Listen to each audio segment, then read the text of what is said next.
एक खानदान बशमूल दो खवातीन जो नए साल के मौके पर हैदराबाद के एबिट्स के मशहूर ग्रैंड होटल में रात का खाना खाने गए थे।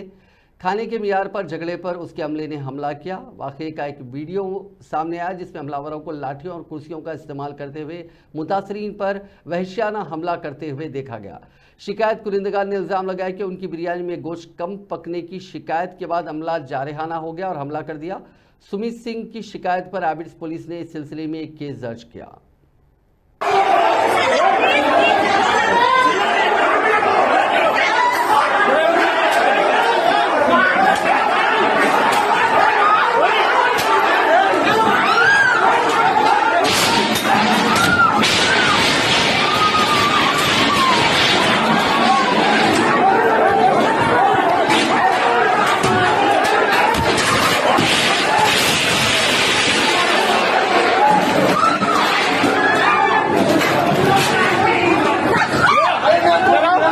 इधर आओ